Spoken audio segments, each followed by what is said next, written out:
Our case study falls under the category of respect for life, law, and the public good. Professional engineers should give due weight to all relevant law, facts, and published guidance and the wider public interest. They should ensure that all work is lawful and justified, minimize and justify any adverse effect on society or on the natural environment for their own and succeeding generations. Take due account of the limited availability of natural and human resources, hold paramount the health and safety of others, and lastly, act honorably, responsibly, and lawfully, and uphold the reputation, standing, and dignity of the profession.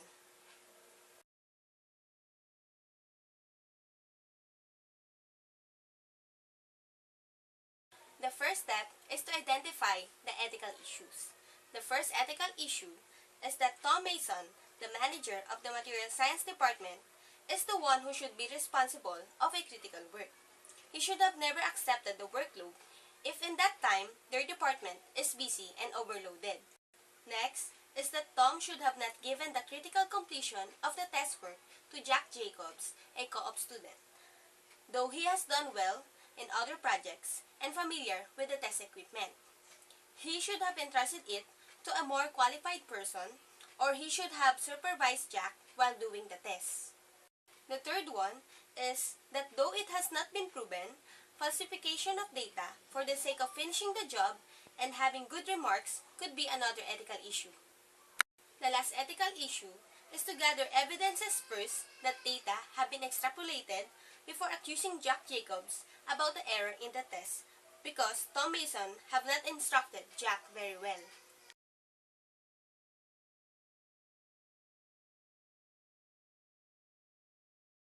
Step 2. Identify the relevant stakeholders. The first stakeholder is Bruce Barton, the project leader in XYZ company. Next is Tom Mason, manager of the Material Science Department. And lastly, Jack Jacobs, an engineering co-op student from the State University. Interpret the facts.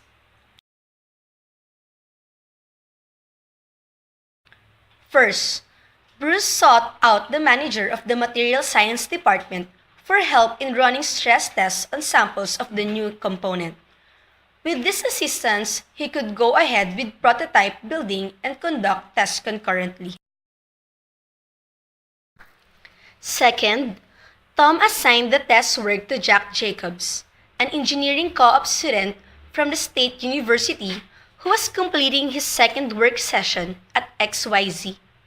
Jack was familiar with the test equipment and previously had done similar test work. Jack was a good student and his co-op work had been usually well done. Tom commented to Jack that he would need to work diligently to complete the test before he had to return to State University.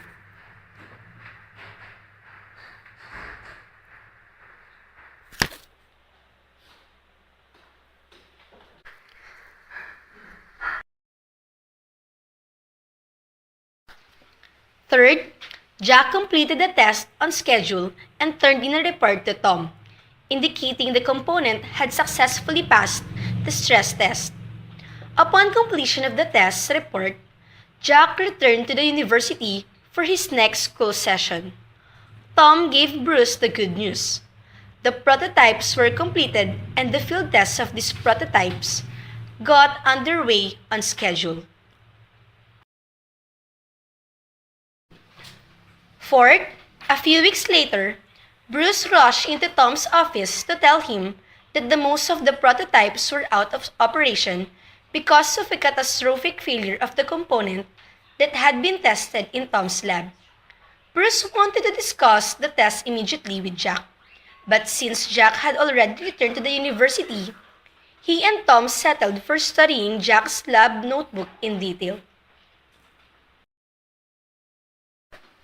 Lastly, after review, Tom said, "Bruce, I hate to say it, but this data look too good. I know the equipment and there should be more scatter in the measurements Jack took. I think some, if not all, these measurements are in error or they have been faked. At best, Jack probably took a few points and extrapolated the rest.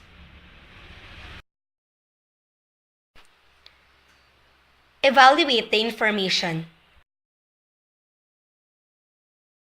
As Bruce and Tom looked into Jack's lab notebook, all became clear why the catastrophic appliances failure happened.